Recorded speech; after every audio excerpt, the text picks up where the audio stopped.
رب کائنات کی بزرگی، بڑائی، عظمت، اس کا قہر اور اس کی محبت کا صحیح اور درست علم ہونا تو دور کی بات، ان وسعتوں کے بارے میں معمولی سا اندازہ لگانے کے لیے بھی انسانی ذہن قاصر ہے۔ لیکن فطری بات ہے کہ انسان اپنے خالق کو جاننا چاہتا ہے، پہچاننا چاہتا ہے۔ اس کی رہنمائی کے لیے قرآن مجید اور سنت رسول صلی اللہ علیہ وآلہ وسلم موجود ہیں، لیکن بھٹکے ہوئے ذہن اور علم سے لاچاری کے سبب ہمیں سامنے کا راستہ بھی دکھائی نہیں دیتا۔ دین کی زندگی کے حوالے سے تفصیلات تو خیر چھوڑیے، ہم تو بنیادی احکامات اور ارکان کو ماننے اور ان پر عمل کرنے سے بھی بے بس اور لاچار نظر آتے ہیں۔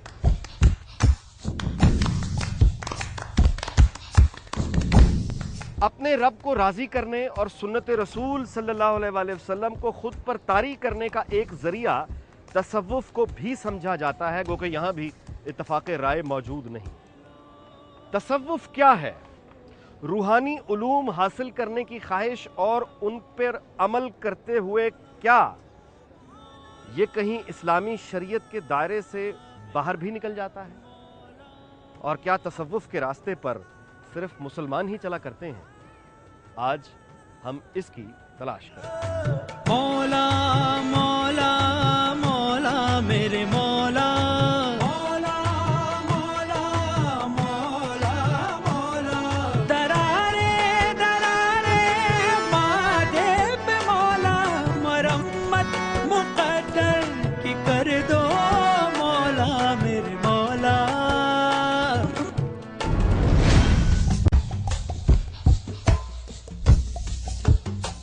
میں بنیادی طور پہ ہسٹری، پولیٹیکل سائنس، فزیکل جو 3-4 سبجیکٹ میں نے ماسٹر کیا ہوا ہے، اور اس کے بعد بری میں فری تھا، کام نہیں تھا، ٹائم نہیں تھا، تو ذکر اذکار کرتے کرتے، اللہ کا ایک نام ہے یا حی یا قیوم، تو ذکر اذکار کرتے کرتے میرے اوپر اللہ کا عشق، قرب الہی اور اس کی سرور بستی طاری ہونی شروع ہوگی۔ تو مجھے ابھی بھی یاد ہے کہ جب ورد کرتے کرتے میرے ساتھ 70-80 لاکھ ہو گیا، تو مجھے آقا دو جہاں کی جب زیارت ہوئی، اس کے بعد مولا علی سرکار کی زیارت ہوئی، تو جب یہ ختم ہونے لگا تو مجھے بڑی اداسی شروع ہوگی کہ میرے اللہ یہ ختم ہو جائے گا۔ اچھا، اب یہ کیفیات کے بارے میں ذرا بتائیے گا۔ آپ نے کہا کہ آپ صلی اللہ علیہ وسلم کی آپ کو زیارت ہوئی؟ جب زیارت ہوئی تو اس سے پہلے انسانی میں نے جب میں ذکر اذکار کر رہا تھا، مراقبہ جات کر رہا تھا، حبس دم کر رہا تھا، حبس دم سانس کو ہم روحانی لوگ روکتے ہیں، تفکر کر رہا تھا غور پہ، نیچر پہ، فطرت پہ، تو میرے جب پہلا سٹارٹ ہو، مجھے ابھی یاد ہے میرے جسم پہ مجھے روشنیاں نظر آتی تھی چاروں طرف، فزیکل۔ کس رنگ کی روشنی نظر آتی؟ ہاں، بڑا خوبصورت بات کیا ہے، یہ آنکھوں کے مختلف کلر ہیں، مختلف لوگوں کو مختلف کیفیات، مختلف بشادات، کبھی یہ نیلی ہوتی ہے، کبھی یہ گرین ہوتی ہے، کبھی یہ پرپل ہوتی ہے، کبھی یہ سلور کلر کی ہوتی ہے۔ اچھا، پھر اس کے بعد کیا؟ اس کے بعد پھر جھٹکے لگتے ہیں انسانی جسم کو۔ انسانی جسم کا جو سینٹرل پوائنٹ ہے، جس پہ سارے صوفیہ کرام کا اتفاق ہے اور سارے سالک، سارے اسپرچوئلس مانتے ہیں کہ انسانی جسم کا جو سب سے طاقتور سینٹرل جو روحانی یونٹ ہے وہ ہماری ناف کے نیچے ہے، جسے سینٹرل لطیفہ ناف یا یونٹ کہتے ہیں۔ تو جب وہاں سے بیداری کا پروسیس شروع ہوتا ہے تو انسانی جسم پہ جھٹکے لگتے ہیں، جھٹکے وزن پڑتا ہے، اور وزن پڑنے کے بعد انسانی جسم، ایک اور بڑی خوبصورت بات ہے کہ جب بھی کوئی کسی تگڑے اسپرچوئلسٹ کے پاس ہم جاتے ہیں تو اس کے بعد جب وہ تو آپ پہ توجہ کرتا ہے تو آپ ویٹ لیس ہو جاتے ہیں، آپ کا وزن ختم ہو جاتا ہے، یعنی کہ آپ اس وقت ویٹ فیل نہیں کر رہے ہوتے، زمین پہ زمین پہ ہی ہیں آپ، لیکن آپ اپنے آپ نے ایکسپیرینس کیا؟ یس، میں نے، اور یہ سارے کرتے ہیں۔ یہ آپ کے پاس آ کے لوگوں نے ایکسپیرینس کیا؟ یس، ہاں، اگلی بات ہے، بڑا خوبصورت، آپ یہ کر سکتے ہیں کسی کے ساتھ؟ آپ نے بڑا خوبصورت کوشچن کیا۔ اسپرچوئلسٹ، پہلی بات جو اسپرچوئلسٹ، یہ ہر بندے میں صلاحیت نہیں ہوتی۔ نہیں، گزارش یہ ہے کہ آپ جس کے اندر نیچرل ٹیلنٹ ہوگا، آپ کسی کو ویٹ لیس کر سکتے ہیں، جس کے اندر نیچرل ٹیلنٹ ہوگا، جس کے اندر روح لطافت زیادہ ہوگی، جس کے اندر روحانی یونٹس کچھ آن ہوں گے، تو وہ آسانی سے میرے سگنل ریسیو کرے گا۔ اگر کوئی ایسا بندہ جو ابھی اس لائن پہ نہیں آیا، اس کو پھر پروسیس سے گزرنا پڑتا ہے، پھر وہ بھی اس پروسیس سے آ جاتا ہے۔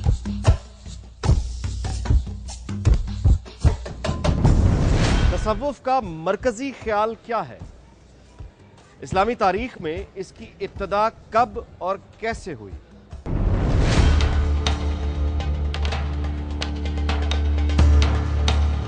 خانقاہی نظام کیا تھا؟ اس کے اندر حضرات جنہوں نے یہ نظام شروع کیا تھا انسانی فطرت کو سمجھتے تھے، اور وہاں وہ بندوبست سب سے پہلے یہ کرتے تھے کہ جو بھی وہاں کوئی خواہش مند آیا کہ میں یہاں داخلہ لینا چاہتا ہوں، تو اس کے اندر کی انا کو کچلا ہے سب سے پہلے انہوں نے، کہ سر کے بال مونڈ دیے۔